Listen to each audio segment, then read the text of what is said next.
Welcome to the Superabound podcast, where vision-led entrepreneurs learn to create a generous business without sacrificing what matters most. You are listening to episode 337, Whole Life Coaching for Business Owners. You almost didn't get that out. Yeah, I nailed it though. I did it. It's live, baby. Recording it live. Anyway. Yes, that's right. We are on the Superabound YouTube channel. We are on all your favorite podcast apps, and we're going to talk about something that I really feel very strongly, not just because I do this for a living, but I do feel strongly that every business owner needs it. I am a coach. I am a business owner. Steve is a executive on my team and on another startup's team. Um, Coaching is really important. And we have noticed in the last couple of years, even, in our own community where we both trained and learned coaching, people are very hyper focused on having a very refined, very narrow niche in their coaching business.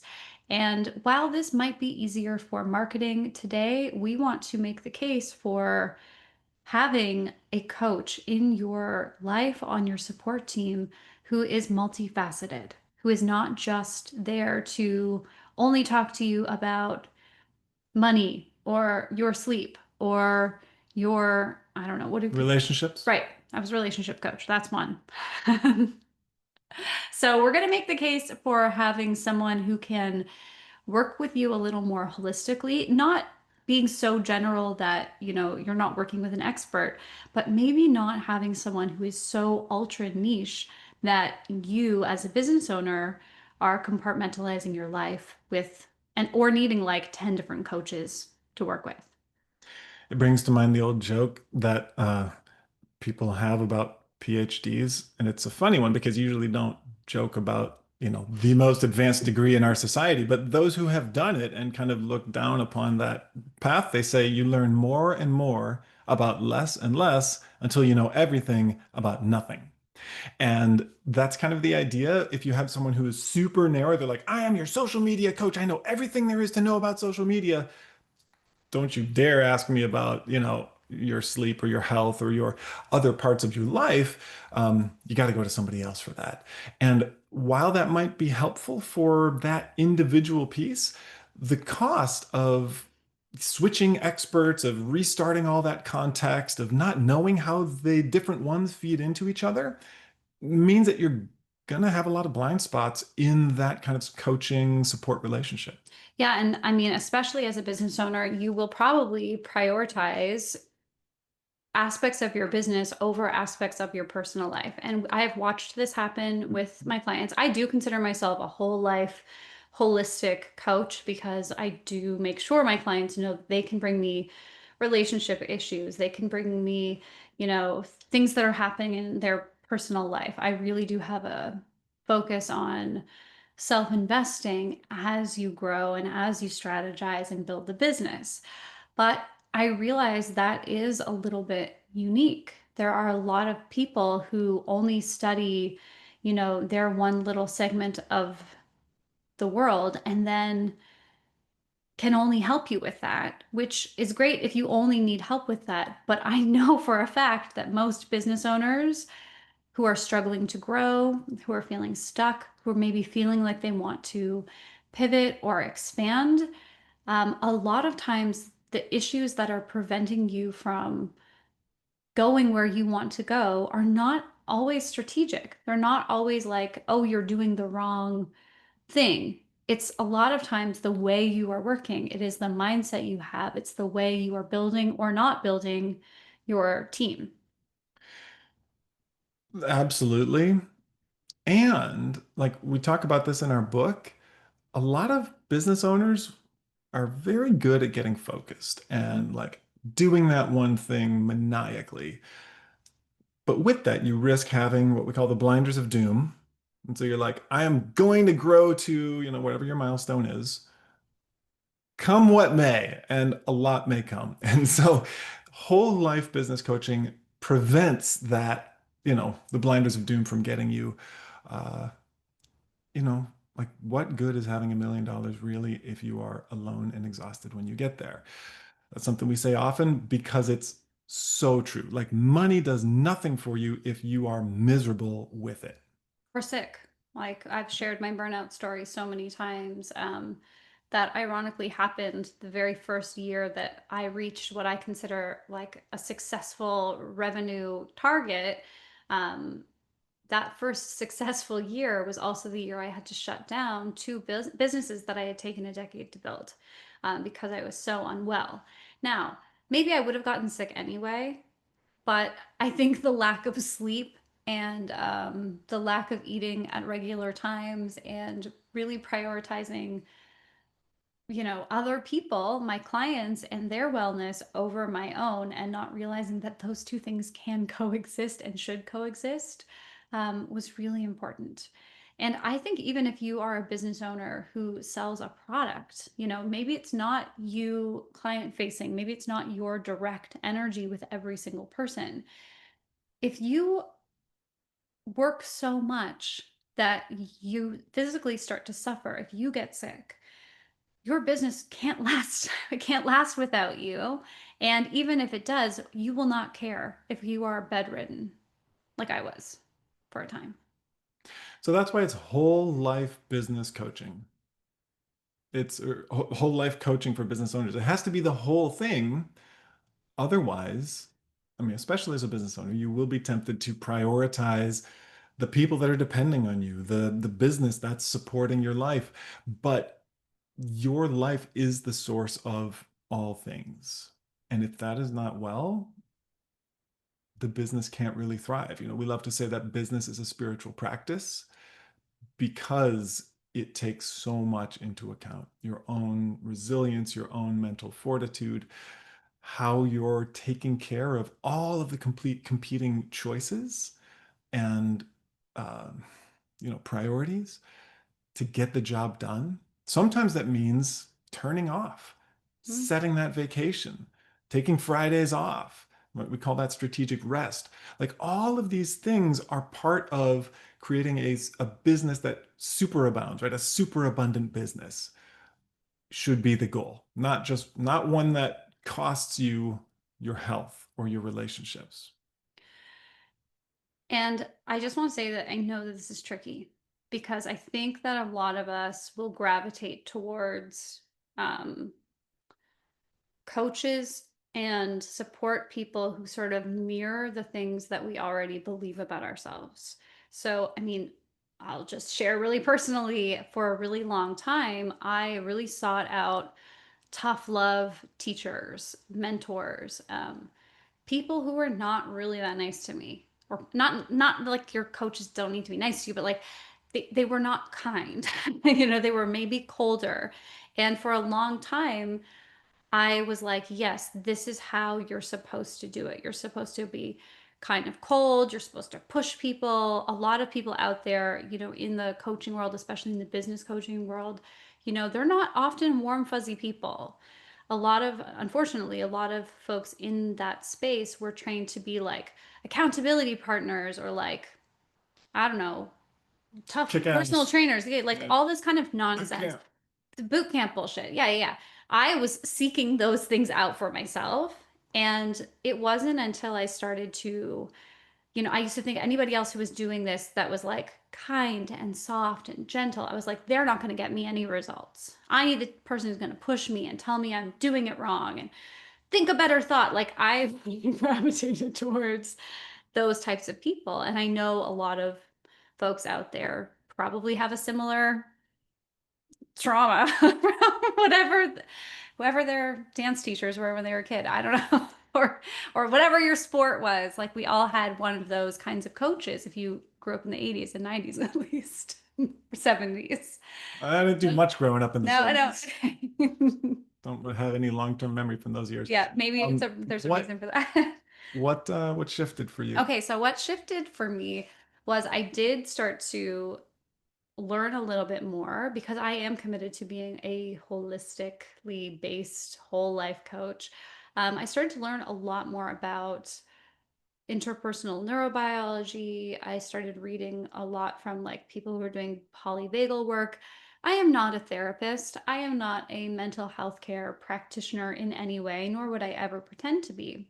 But what I started to notice was there is a body of research being done around the fact that humans crave connection. And in order for one human to really support and help another human, there has to be a level of safety and resonance. And our job as coaches, if we're really going to help people go further to create what they want to create, to light the lanterns they want to light, we have to be able to get the truth about where someone's at, what they really want, what's really holding them back. So, for the first few years of my own coaching, I was kind of following the formula, and that was good. There were tools that were really great that I definitely used. But I found that often it wasn't until I got deeper into a coaching relationship with someone where they started to open up and really trust me about some of the more vulnerable things they were experiencing in their work, in their life, in their business. I used to joke that, like, when someone finally would let themselves cry on a call with me, that's when I was like, okay, the work can begin because this person knows that I'm safe for them to talk to. And I started to watch all of these expansions happen when that layer of protection and holding was able to be dropped. And that's hard. I think that's hard for business owners, for leaders, because you have to be the one carrying the torch for the team and lighting the way and showing the customers why everything is so amazing. It's really hard to sometimes show up and just say, here's why this quarter sucked. Here's what's going on in my personal life that I haven't been able to, like, I've had to really compartmentalize and not bring that with me to work. Um, and it was so interesting to watch that as people felt safer to reveal what was really going on for them, even though I'm not a therapist and I'm not working in that space, being in those kinds of relationships with people, it was easier to strategize. It was easier to process what was going on for them and make, even suggestions about, like, do we need to push so hard if you're going through this grief? Is this the moment where do you have to go create that new thing for the business? Or is that something that you typically do kind of to distract you from dealing with the things that are boiling over in your personal life? I keep pointing to you. All the things that are boiling over in your personal life. Um, and just being able to ask those questions and open those things up with people, we were able to actually figure out what self investment looks like for each person, what growth really means, and why it's important or not for different people in their work. Yeah. Look, we are emotional beings Mhm. who do hopefully logical things. We are not logical beings who have emotions. It's the Mhm. other way around.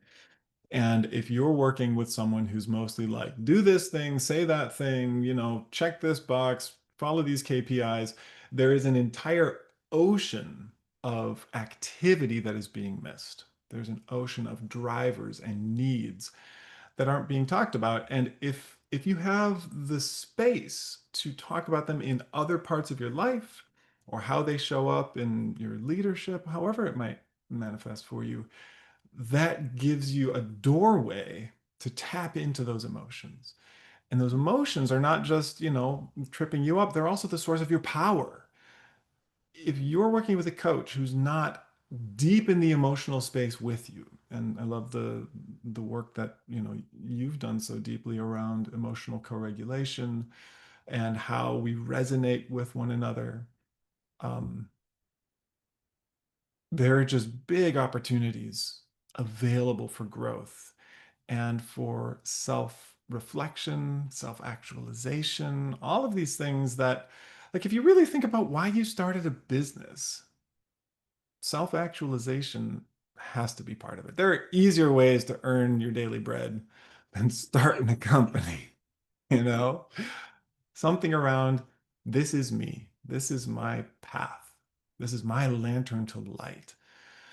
And if your coach isn't at that level of depth with you, you're just missing out on the richness of that relationship. Yeah, and to be like really clear, we're not like throwing shade at people who didn't get this education because it's tricky territory and and you know, if you just want to be you know, a social media coach, totally fine. That's great.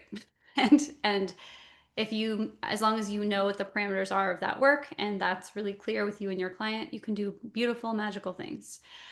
What I think is a disservice to clients across the board is for someone to be call themselves a coach, to be maybe in the business space or in the personal space, and to have topics of conversation that are totally,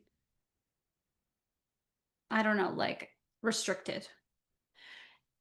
And you might say, well, I don't know if that's true, but like just imagine for a second if you are working with a coach on your business about business growth and you're going through the loss of a loved one. What would it feel like for you to show up on that call and to say, I'm going through the loss of a loved one, and have your support person say, I'm sorry to hear that. I don't really talk about that. Let's get into the strategy. What did you do your homework? Like imagine how shut down that would or I don't know, it would You be can't tap into like any creativity that way. you know, like There's no real life. just imagine how that would feel for you if there you know, the person who's supposed to help you realize your vision in the world can't touch anything about your personal life. I do think that's a disservice because that's just saying that the only thing that matters is the business. And that's the problem we have as business owners is we think the only thing that matters is the business. We get such a rush from the highs and the lows and the strategic things and the puzzles and a lot of people let their personal lives go to shit. They let their health go to shit.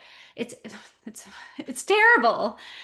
We have to have people that can say, all right, I know this was a strategy call. You're coming today with a lot of grief. Why don't we sit with that for a few minutes? Why don't we work with that? Why don't we see what you need at this stage of the long process of grief, maybe the lifelong process of grief? I've gone through deaths of loved ones, partners, traumatic events that have happened in the lives of my clients. And I don't come at that and say, let's heal your static around it. Let's like chop chop. Let's so we You can know, get death to the is good stuff. neutral, right? So we can get to the good part. Like come up with your Q3 plan. Like it's maybe what some people gravitate towards, but I think that people gravitate usually towards the places that mirror how they perceive themselves. And when I stopped looking for coaches who were tough love and very strict about what they would and would not talk about and had you know rules about how we could do the session and I better do my accountability work and all of this nonsense which actually didn't help me grow. It was because I decided that I was willing to test the theory that my own life and my own worth were inherent and I was going to act accordingly. I think that's the magic unlock right there. That's the pot of gold. It's not the revenue milestone. It's not the team size milestone. It's not the customer milestone. It's the discovering your own inherent worth, self-love. A lot of us are looking for those things from our business. They're looking for those Yeah. things from our accomplishments in the world. My brother and I are very competitive, and sometimes I wonder, like, would I be as motivated to do this thing if I weren't trying to win some prize from, doing it better than John. Love you, John. No comment. Whatever that is for you, right? Whatever that kind of motivating factor that, just look under the surface Yeah. there and see, is there some lack of self-warmth? Is there some lack of self-acceptance in that kind of maniacal activity? If it may, it's No, actually, okay, I retract that statement because I definitely was like competing with myself. I don't have a brother to compete with, but I was competing with myself. I was like, I'm gonna show all the people that said I couldn't, da da da da da, and prove it. And then when I proved it, I was like, well, this was not that fulfilling.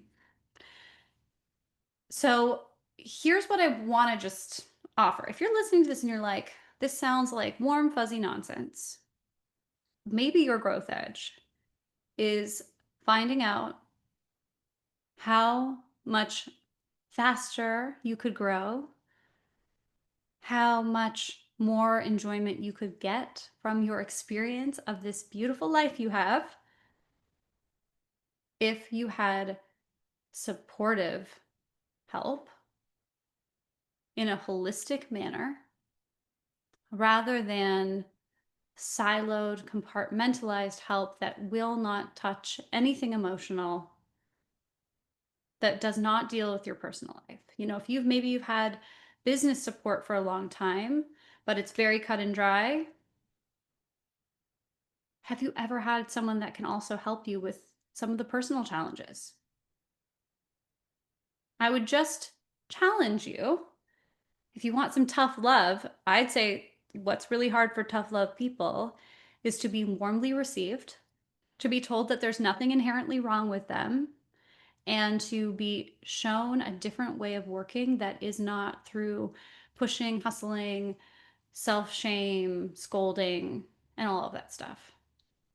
Like, I dare you. Can you handle I it? dare you to try it. And it doesn't have to be with us. There's plenty of coaches out in the world who, are know how to process an emotion, um, who know how to handle life challenges as well as they know how to handle strategic business things, who have great business minds, great strategy minds, but are also warm human beings. They all exist. But I do encourage you to find someone who maybe can hang with you in those different ways. And then if you have niche coaches for different pockets, amazing. But the last thing I'll say about this is I do have some clients who have many different coaches, or I've had, I guess I don't really have anybody who does that now. I like to say, like, we're in the main relationship, and then they have people on the side who come in and help with specific things. But I've had instances where I am, as their business, holistic, whole life coach, helping with an aspect, and they have another coach that they're working with on a really niche thing, saying something totally differently, who's very tough love, who's being very critical and harsh, who is really about accountability. And I'm teaching one thing, this other person's teaching something else, and the client gets confused. And then what happens? Well, I mean, usually the other person gets fired. Only because most of my clients, by the time they've worked with me for a while, understand that self warmth is key and they don't want to be told what to do by someone they're paying. That seems like nonsense. You don't work for your coaches, people. You should do the work they're asking you to do if it's like pertinent to something that you're trying to grow. But if you try it their way and it doesn't work, remember that you ultimately have to be the vision holder of your business, and your coaches are there to try to support your plan, not to make you a testimonial for their business. Yeah, your vision is the most important thing.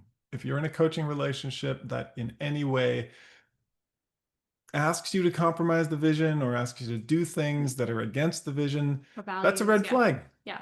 Vision and values are your North Star. So get those in place, write them down, repeat them, use them in the work that you do, and make sure that your coaches help you do the same. And that is what it means to have whole life coaching for business owners, is the whole thing just goes deeper. Your Mhm. values go deeper, your vision goes deeper, your sense of being true to yourself, your sense of self-actualization, self-discovery all deepens because of that relationship and not the opposite.